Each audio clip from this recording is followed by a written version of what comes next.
ਜਿਹੜੀ ਜਲਦੀ ਸੀਗੀ ਉਹਨੂੰ ਮਾਰ ਕੇ ਸਾਹ ਅੰਦਰ ਤੇ ਹੱਥ ਰੱਖ ਕੇ ਨਾਲੇ ਕਹਿਣਾ ਹੁਣ ਖਾਣੀ ਪੂਰੀ ਕੱਤੀ ਆਪ ਜਾ ਤੇ ਵੀਰੇ ਨੂੰ ਕੱਤੀ ਜਿਹਦੇ ਨਾਲ ਇੰਨੇ ਮਾੜੇ ਹਾਲਾਤ ਹੋਏ ਹੋਰ ਸੋਚ ਕੇ ਵੇਖੋ ਜਾ ਕੇ ਕੀ ਖਿਆਲ ਕਰੂਗਾ ਨਾਲ ਗੁਰੂ ਦੇ ਅੱਗੇ ਵੀ ਮੈਂ ਆਖਿਆ ਮੇਰੀ ਥਾਂ ਤੇ ਮੇਰੇ ਵੀਰ ਨੂੰ ਘੱਲੋ ਨਹੀਂ ਉਸ ਵੇਲੇ ਦੇ ਹਾਲਾਤ ਸੀਗੇ ਮੇਰੇ ਪਾਸੇ ਅਸੀਂ ਸਾਥ ਦਿੱਤੇ ਆਏ ਸੱਜਣ ਠਾਕਰੇ ਕੋਲੇ ਗਏ ਸਾਡੇ ਵਰਗੇ ਢਾਡੀ ਪ੍ਰਚਾਰ ਕਵੀ ਅੱਜ ਵੀ ਅਸੀਂ ਠੱਗ ਕਹਿ ਕੇ ਬੁਲਾਉਂਦੇ ਆ ਪਰ ਦਾਤਾਰ ਪਾਤਸ਼ਾਹ ਦਾ ਇੱਕ ਬਾਣ ਬੱਚਾ ਕਿਰਪਾ ਦ੍ਰਿਸ਼ਟੀ ਹੋਈ ਦਾਤਾਰ ਪਾਤਸ਼ਾਹ ਦੀ ਤੇ ਸੱਜਣ ਬਣ ਗਿਆ ਸੱਚਮੁੱਚ ਸੱਜਣ ਬਣ ਗਿਆ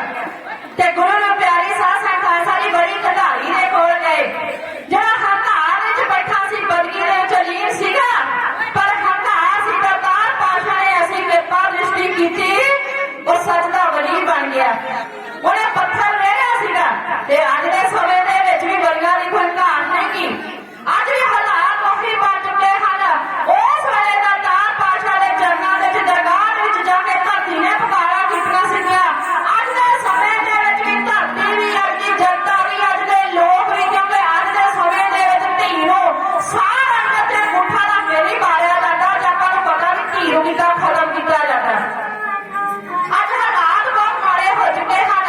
ਅੱਜ ਵੀ ਉਹੀ ਠਾਕਿਆ ਗੁਰੂ ਨੂੰ ਪਿਆਰੀ ਸਾਧ ਸੰਗਤ ਖਾਲਸਾ ਜੀ ਉਸ ਵੇਲੇ ਤੇ ਇੱਕ ਠੱਗ ਸੀ ਗੁਰੂ ਦੀ ਕਿਰਪਾ ਦ੍ਰਿਸ਼ਟੀ ਨਾਲ ਸੱਜਣ ਬਣ ਗਿਆ ਅੱਜ ਕਹਿੰਦੇ 50 ਕਿਲੋਮੀਟਰ ਦੀ ਦੂਰੀ ਤੇ ਤੁਸੀਂ ਜਾਓਗੇ 50 ਤੋਂ ਵੱਧ ਠੱਗਣ ਵਾਲੇ ਮਿਲ ਜਾਣਗੇ